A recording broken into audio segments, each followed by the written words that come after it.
நான் ஒரு பட்டியலினத்து பையனை கல்யாணம் பண்ணிப்பேங்கிறவங்க எவ்வளோ பேர்? ஒருத்தர் கூட கை தூக்கலையே,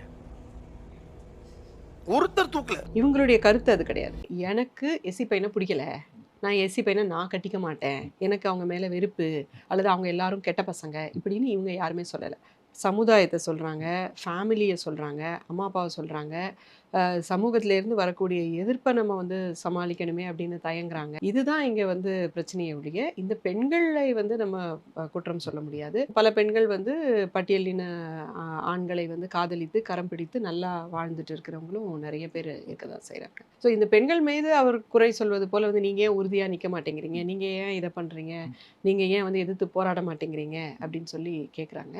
அந்த கேள்வி வந்து ஒரு சும்மா ஒரு பட்டியலினம் அப்படிங்கிற ஒரு தியரிட்டிக்கலான ஒரு கேள்வியா இருக்கு. ரியலா அந்த பெண்கள் வந்து எப்போ வந்து பட்டியலின ஆண்களோட வந்து பேசி பழகி அவங்க குணம் பிடிச்சு அவங்களுடைய அன்பு பிடிச்சு அவங்க வந்து ஒரு வாழ்க்கை இவங்க கூட நான் வாழ முடியும் அப்படிங்கிற நம்பிக்கையை எப்போ எடுத்துட்டு வந்துட்டாங்க, அப்போ அவங்க வந்து போராட தயங்க மாட்டாங்க. அப்போ வந்து அவங்க எல்லா பிரச்சனையும் எதிர்த்து நின்று அவங்க வந்து சாதியை தாண்டிய ஒரு வாழ்க்கையை வாழறதுக்கு தயாரா இருப்பாங்க. அந்த மாதிரி எக்கச்சக்கமான பேர் தயாரா இருக்கிறாங்க. எத்தனையோ பெண்கள் வந்து கொலை செய்யக்கூட படுறாங்க, வன்முறை பண்ணப்படுறாங்க, வந்து மென்டல் டார்ச்சர் கொடுக்கப்படுறாங்க, மிக மோசமா திட்டப்படுறாங்க. ஆணவ கொலைகளுடைய நோக்கமும் அதுதான். நீங்க எப்படி ஆணவ கொலை செய்து செய்து செய்து செய்து எல்லாத்தையும் கொல்ல முடியுமா? அது அது இல்ல நோக்கம். எல்லாத்தையும் கொண்டு போட்டணுங்கிறது அவங்க நோக்கம் கிடையாது.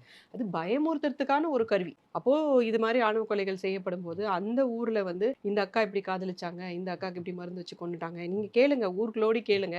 இது போன்ற கதைகள் வந்து கிட்டத்தட்ட எல்லா கிராமங்கள்லயுமே இருக்கும்.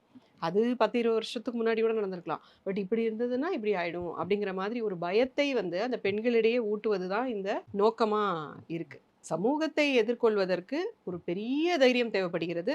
அந்த தைரியம் வந்து ஒரு காதல் கொடுக்கும். அந்த தைரியத்தை காதலிக்கிறதுக்கு முன்னாடி நீ அதை எதிர்கொள்றதுக்கு ரெடியா இருக்கியான்னு கேட்டா, ஒரு புத்திசாலித்தன பெண்மணி எதுக்கு வம்பு அப்படின்னு தான் சொல்லுவாங்க.